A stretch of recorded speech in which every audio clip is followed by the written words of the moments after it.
The Cincinnati Reds and the San Diego Padres have a weekend face-off for playoff positioning. The wild card battle is at stake. This is going to be a fun one. We're going to break it down on today's Locked On Reds.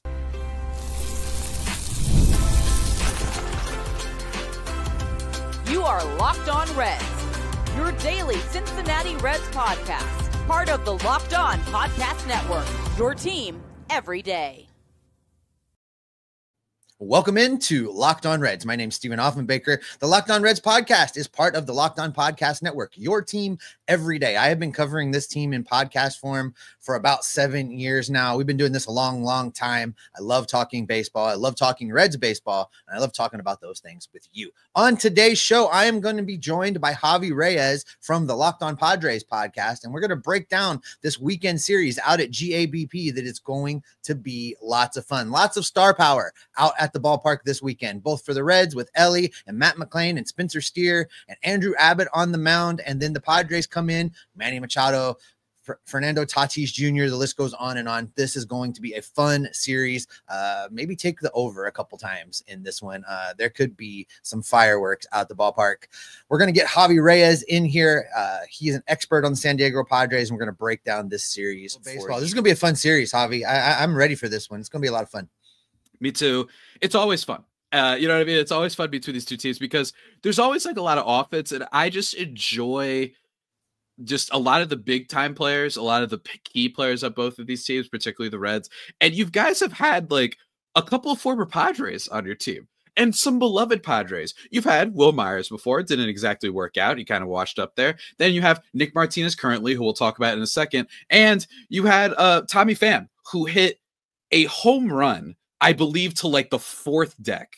I'm making that up, but like he hit it far. It like I believe it was like 22. I'm gonna say it was, and I will never forget that he hit like 2 home runs that series. Hated the Padres, I guess, for his stint there, but man, guys, we're gonna Tommy Pham also slapped a guy in the face over a fantasy baseball league or a fantasy football league. So yeah, Tommy Pham, quite the character, as it turns out. Yeah, absolutely. He had good times in Cincinnati, man. He had good times in Cincinnati. Yes, he did. We're gonna get into all that, guys, including pitching matchups, and that's where we're gonna start. Before we get into more of the in-depth stuff, let's start with the first game. Nick Martinez versus Dylan Cease for Friday night's game. Let's do it, man. What can you tell us about Nick Martinez? Padres fans are familiar, but how has he been over the course of not just this year, but I guess just general Reds tenure? Yeah, so he's in a weird spot right now, actually. You guys are catching him at a really unusual time. Last year in August and September, he pitched the pitching of his life, which he managed to parlay into a qualifying offer in the offseason, which he accepted because he's no dummy. So he's getting paid $21 million this year as a bona fide starting pitcher for the Cincinnati Reds. Now, he's had a few bad outings, and his last start, he absolutely got shell-shocked. On June 19th, he went out against the Minnesota Twins, managed 2 2/3 innings, allowed 7 runs on 7 hits, with 3 of those hits being home runs. He got pasted. After that start, he made not 1, but 2 relief appearances because the Reds bullpen was just absolutely gassed, absolutely blown out. So he came out and pitched on against the St. Louis Cardinals on June 21st, 2 innings of zeros. Great work of relief pitching. Then he came back out again on the 23rd and pitched another inning where he struck out a dude, didn't allow any runs. So for me, the question is, how is he going to look being back on the mound? How is he going to look as a starter? Is he going to have any extra effects from having pitched twice in between starts? And the Reds are saying, oh, well, he pitched those relief innings when he would be due to do sides, when he would be due to do the in-between work anyway. So it's going to be okay. So I'm watching to see if he fatigues early, if his routine being changed alters him in any way. Now would be a great time against the Padres, against a former team, for him to go back to be that dude from last August and September that was one of the best pitchers in the league. The Reds really need that from him right now. Yeah, I get that. And look, it's interesting to see where he's come, right? Because this is a guy that was, I've called him like a Swiss Army knife type pitcher, where like they use him as a closer a tiny bit with the Padres. They use him as a long inning reliever. They use him as a starter, a piggyback starter, the second part of piggyback. They kind of just use him in every role, high leverage, low leverage. And I just looked up numbers like, yeah, he really did pitch his butt off at the end of last year. But yeah, some troubling concerns, lower strikeout rate this year, higher walk rate, second year in a row where his strikeout rate has gone down, but seems just like he's a fine player. But I'm really curious to see how he does against Dylan Cease, who is supposed to be a lot better than what we've seen so far this year. 4.43 ERA in the year. Look, there's some crazy stats on him, but basically it just seems like he's having a little bit of a year from hell. Like he's just not, all the hits are coming at the worst times. The swing and miss is still there. The strikeouts are still there. Yes, he gives up runs, but that's always been what he's been. He's a guy that's going to give you nearly 200 innings, have a nearly 30% strikeout rate.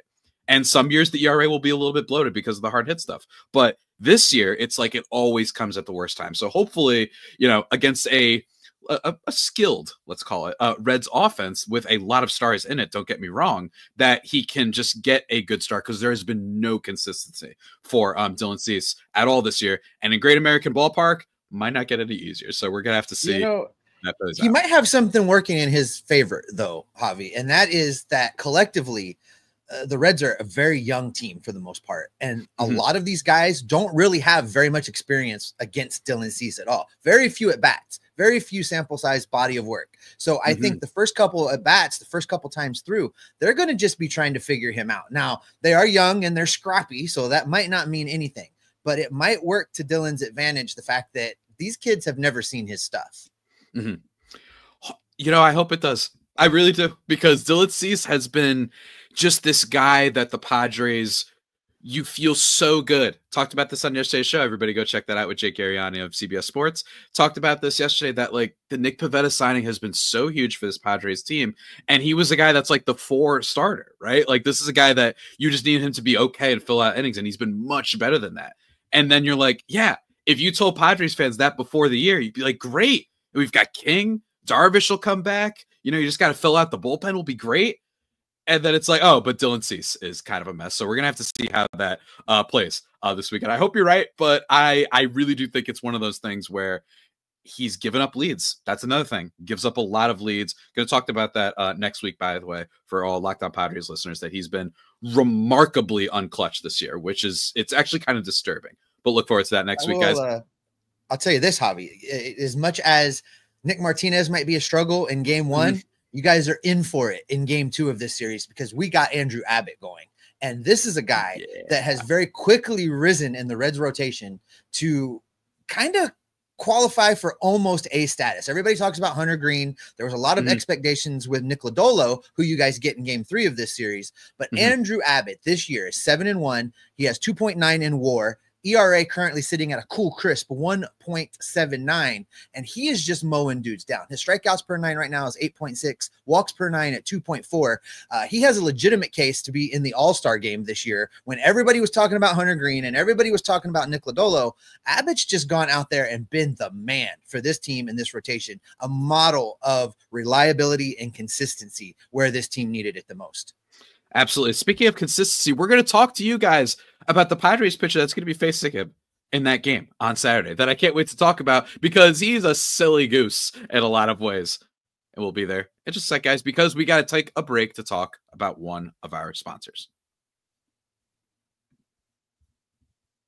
And that sponsor for today's show, you heard it at the top of the pod. It is Game Time. Have you ever decided at the last minute to head to a ball game with friends or family? Maybe it's game day. You suddenly realize you want to be in the stands. Happy hour ran short. Maybe there wasn't a happy hour at all. Maybe you had one and that made you want to go to the game. Whatever it is, that's exactly where Game Time comes in. It's the easiest way to grab last-minute tickets without the stress. With the money you save from tickets, you can splurge on food, drinks, merch, or even invite a bigger group to come with you. Game Time makes all the possibilities appear. It's great. And they make buying tickets fast and simple. Prices on the app actually drop the closer you get to first pitch. And they've got incredible last-minute deals, clear seat views, and a lowest price guarantee that takes the worry out of buying. It's the official ticketing partner of Locked On MLB, making it easy to browse the app for an exciting upcoming MLB game, like, say, Padres Reds perhaps this weekend. Can't wait for that. You want to have a lot of offense? You might get it because it's the Reds. and there's a lot of stars on both teams. It's going to be great. So go check that out, guys. Game Time. Take the guesswork out of buying tickets. Download the app, create an account, and use code LOCKEDONMLB for $20 off your first purchase. Terms apply. Again, create an account, redeem code LOCKEDONMLB for $20 off. Download the Game Time app today. Last minute tickets, lowest prices, guaranteed with Game Time.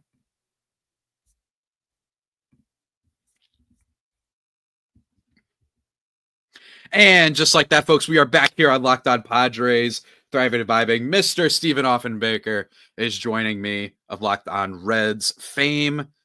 We're just talking about the game 2 of the series, featuring Andrew Abbott, who I agree with you, has been a very underrated piece. This always happens, by the way. Not always, but feels like it's a thing that happens pretty constantly where you've got the stars in the rotation and all of a sudden, what? It's the third guy is the star. The Padres have this to an extent a couple years ago, right? They had, guys like Seth Lugo show out. This just is, it's the funny thing about baseball is why you have to play the games. You never know what's going to happen. But I will say, Andrew Abbott, not the greatest ground ball rate in the world, 30.2%. Maybe he is due for at least a little bit of regression, and that's not even a shot because the guy has a 1.7 ERA. So maybe Padres fans, this will be the weekend that you rough him up a little bit. But the bigger thing that I also have to mention is Randy Vasquez, who's kind of the opposite of Andrew Abbott, where if I'm going to do a passive-aggressive comment about maybe Abbott getting a little bit lucky, Randy Vasquez has been the king of luck because this guy walks more batters than he strikes them out. He doesn't put the ball on the ground. He is the devil magic Kansas City Chiefs of 2024 among starting pitchers. I don't know how long it'll last. I personally think he's better suited to a elongated role. But until it happens consistently that he's getting lit up, he's going to keep being a starter. And I'm really curious to see it, especially in Great American Ballpark, whether it holds up. This game, dare I say, the one that I'm the most excited for this weekend. I don't know why. I just got a feeling we might see some fireworks. It might be really fun on both sides, right? And because I said that, now we'll get a pitcher's duel. And then last game of the series is Mr. Stephen Kolek of the Kolek Kingdom. We love you. Versus Nick Lodolo, who you were talking about before. A guy that I'm really curious to hear your thoughts on because I've heard a lot of prospect talk over the years. He has shown so much talent, so much strikeout potential. Hasn't always been there. So what can you tell me about Nick Lodolo? So Nick Lodolo is a big hype guy. And you look at his numbers and outside of a start on June 11th, he's been pretty good. He gives you 6 innings. He, a couple earned runs along the way, strikes some guys out. Here's what happened with Nick Lodolo. He had one of the nastiest back foot breakers you were ever going to see up until last year. Then he developed a blister on his pitching hand that continued to reoccur based on how he gripped the ball. They have worked with him trying to change his grip, trying to prevent those blisters. And now the back foot breaker is not as nasty as it used to be. So he's learning new pitches with new grips and kind of reinventing a little bit of what he is doing. And at times that guy is really, really good. And at times he's not. It's a Jekyll and Hyde situation. I'm not sure which Nick we're going to get. He's been a little bit better as of late. So I'm interested to see if he gives us 5 innings and can hold you guys to a couple of runs. I'll consider that a success against what's a really potent San Diego lineup. I think that it's fascinating. If you just look at Lodolo, yes, the strikeout rate has gone down basically for the last 3 years, right? Like that's not great for a guy who was pinned to be this great, super high quality prospect, but at least the walk rate is down this year. So I agree with you. He's giving a little bit of like Aaron Nola of the Philadelphia Phillies vibes where it's like, he might be one of those guys that becomes underrated because he will just throw you innings, get strikeouts, and have some blow up starts. But I don't think people realize how valuable a guy like Aaron Nola can be. I know he's bad this year, so this is a bad example, but like, that's a guy where it's like, 3.7 ERA, but like, if it's always that every year, that carries a lot of value, especially in this Reds rotation that has some other great pitchers. We didn't get to talk about some other guys that won't be facing the Padres, like Hunter Green, like Brady Singer, like Graham Ashcraft, who has been astounding, by the way. Just amazing to see. Can't wait for the series, man. But let's talk about some under-the-radar guys really quickly. Who are some players that the Padres fans should keep an eye on? Well, obviously everybody's answer when you talk about the Cincinnati Reds is Elly De La Cruz. He's not under anybody's radar. He's the best player on the team. He is 2.7 in WAR this season. He's doing amazing things. Here's some guys to keep an eye on. Number 1, I'm going to give them to you as a group, and that is both of the catchers. Tyler Stevenson and Jose Trevino are playing amazing baseball right now. Jose Trevino is OPS plus of 120. He's starting. He's pushed Tyler Stevenson to the DH role a lot because he's playing so well. Tyler Stevenson is really coming into his own. He's seeing the ball well. He's drawing a lot of walks, and he's starting to hit for a little bit of pop. Watch the catchers group. The other guy to watch is Spencer Steer. He started the season really, really rough. He came into the season with a shoulder injury. He was playing through it. He looked bad. There's no other way to put it. But his numbers are quietly climbing, quietly climbing. He's had several multi-hit games recently. He is poised for a big, big breakout. And when he does that, he's kind of the rejuvenator of the bottom half of the lineup. You stick him down there in the 5-6 hole and kind of let him cook. He's going to do good things. Yeah, but it's an intriguing lineup. Like, and I'm not just saying that because you're on the show. Like, guys like Matt McClain were really good, and I know that he's been struggling this year, but I look at this, some of the guys, Noel V. Marte, I remember him from the Mariners trade, and he's been doing okay for them. This is not a slouch team, but obviously it's fun to talk about Elly Cruz, who is, frankly, when I watch him play, and this is the whole, I know it's so boring, but like, it reminds me so much of what it was like when Tatis was debuting, man, where like, it's such a treat to just, you'll see something you haven't really seen before. The diving catch, I saw that from, I think, a month ago. Diving catch over the middle of the infield. I was like, what the heck is that? The speed, and just this infectious personality, too. Just seems like a guy that just loves to play ball, and it's awesome. So always a treat to see him. Can't wait to see what happens there. And then for the Padres players, just for Reds fans out there, I'd say the under the radar guys would probably be Gavin Sheets, or I'd say Adrian Morejon in terms of the bullpen. Adrian Morejon has been this guy who's been as shut down as possible and hasn't made as many headlines as, say, Jeremiah Estrada, Jason Adam, who you might hear in trade rumors over the coming months potentially. Same thing with Estrada. You've got Robert Suarez, the fireballer who has no emotion whatsoever when he's on the mound, but then he throws 100. Adrian Morejon has been awesome. And then I give a shout to Sheets because this is a guy who sells out for power. You will literally see him try to pull balls that aren't the type of balls that you should be pulling, but that's what he does. Sometimes he'll be strikeouts, sometimes he'll be hits. He has been basically the Padres profar this year, and they got him for nothing. He was a negative WAR player basically every year before this year, and this year, 119 WRC plus. He's got 12 home runs. He hits for power, and it's great. But not so great against lefties, so that will be his weakness and is a weakness of this Padres team. Speaking of guys that are good against lefties, I want to give you one more dude before we get out of this segment, and that is the Reds leadoff hitter, TJ Friedl. Plays center field for the Reds, left-handed batter. He plays every day, and this season he has currently got a slash line of 287, 372, 426, 8 home runs. He plays every day. He can get you.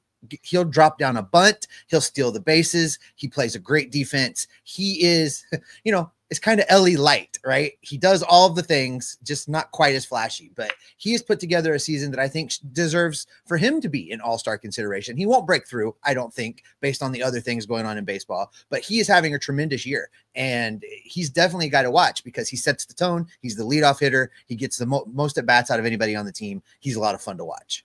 Yeah, huge on base, 372. That's always great for a team like this. A lot of high OPP guys, man. A lot of high OPP guys, so I can't wait to see how this goes. It could be a real slugfest. We'll have to see how it pans out. But I also can't wait to see how it pans out for both of our teams' destiny heading into the trade deadline, which I understand is a month off. But this is the month when you really have to be like, all right, what is it going to take for either of these teams to buy or sell? Steven and I are going to talk about that in just a second. But first, another break for our sponsors.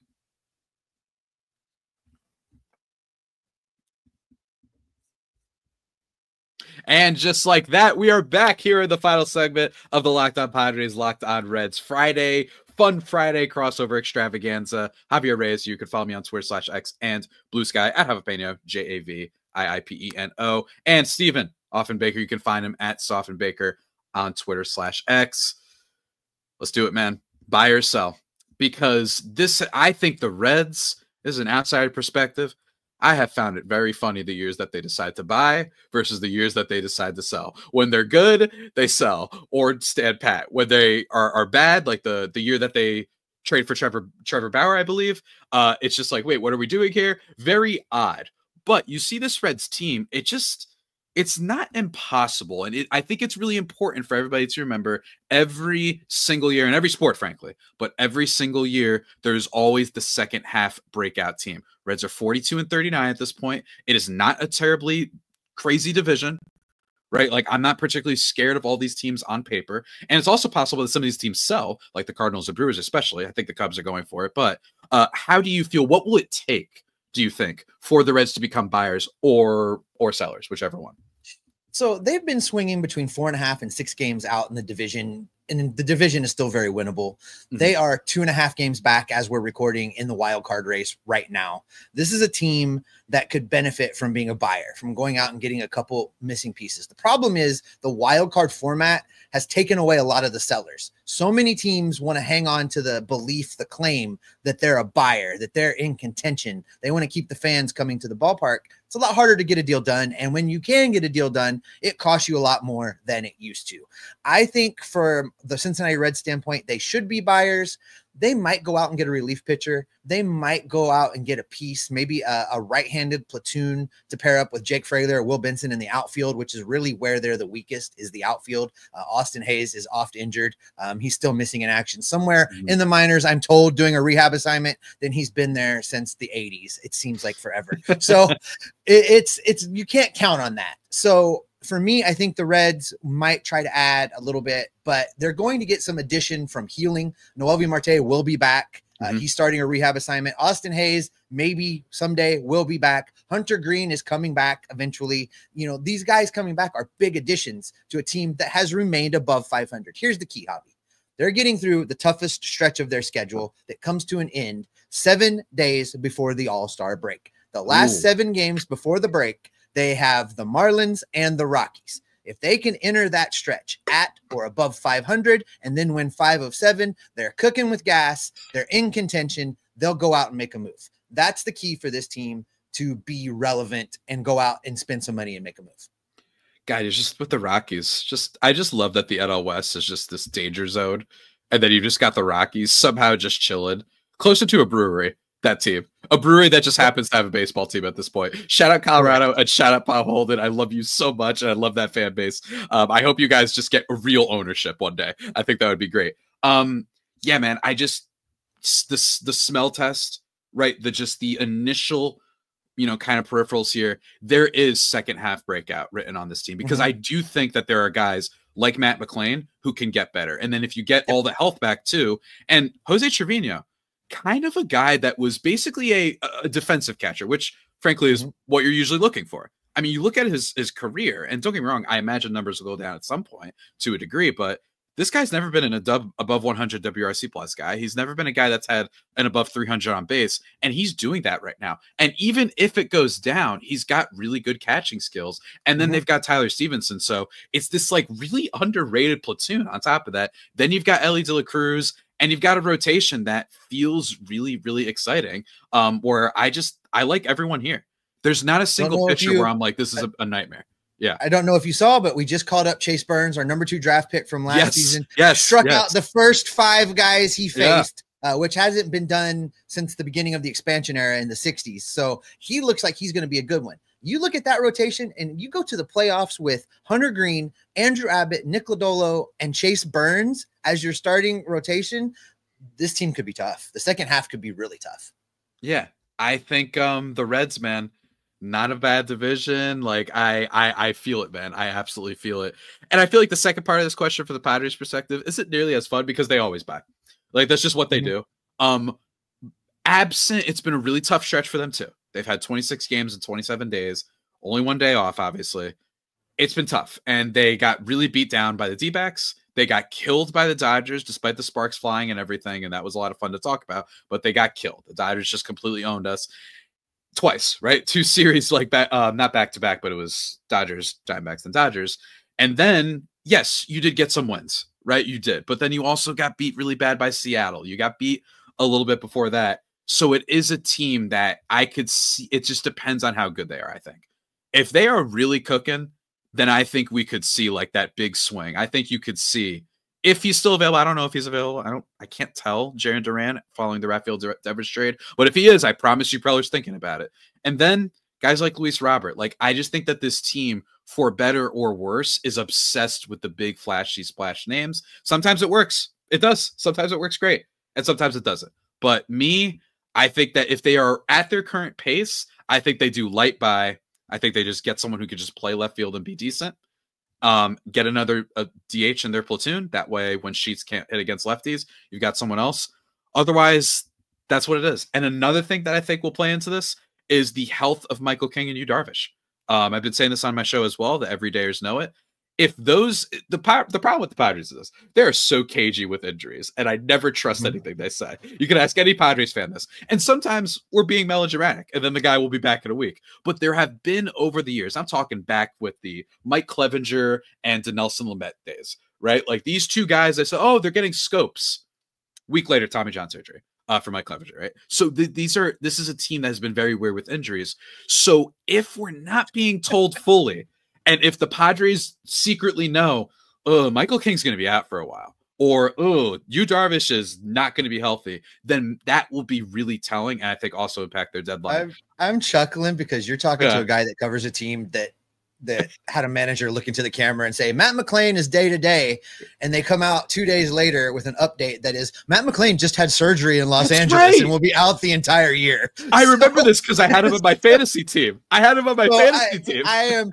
You're preaching to the choir on not trusting the medical diagnoses. But I do want you to talk about two guys for me, because these two guys, they just impress the hell out of me every time I watch them play. And that's Manny Machado and Tatis Jr. You look at these guys right now. About them, yeah. Manny is a 135 OPS plus right now. Tatis 123. You know, they've combined for 28 home runs in the front half of this season, and they're combined 6.3 in WAR right now. Those two are a pretty dramatic 1-2 punch to have in a lineup. Yeah, man. And look, and once Jackson Merrill gets going too, they might have a little bit of a trinity going on. Look, great way to end the show.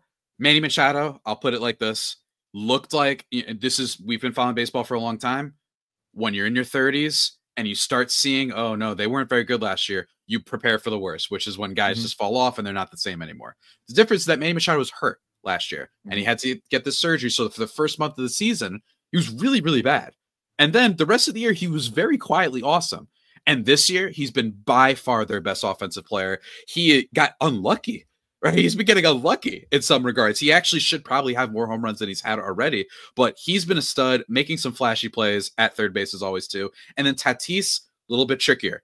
He's definitely back to a degree, but he's been hitting the ball into the ground a lot more than usual. And he had a really, really bad follow-up month after looking like straight up the MVP, right? Like in the month of to start the season, Tatis just straight up looked like the MVP. And I think that there was a bunch of different things that happened. It looks like he was in his head a little bit, and he's been better. But it's still like I want to see it a little bit more, but he's been hitting the ball into the air again. He's still got that 261 average. That's still fine. But he did have a bad stretch. In fact, he had an OPS in, what was it?